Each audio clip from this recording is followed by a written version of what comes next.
কবি অন্নদাশঙ্কর রায়ের কবিতা নেমন্তন্ন। যাচ্ছ কোথা? চাংড়ি পোতা। কিসের জন্য? নেমন্তন্ন। বিয়ের বুঝি? না বাবুজি। কিসের তবে? ভজন হবে।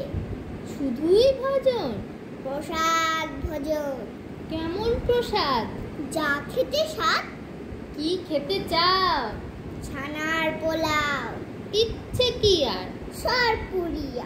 আহ, কি আয়েশ! রাবড়ি পায়েস। এই কে বলি? ক্ষীর কদলি। বাহ, কি ফলার! সবরি কলার। এবার থামো, খুঁজলি আমো। আমিও যাই। না মশাই, নমস্কার।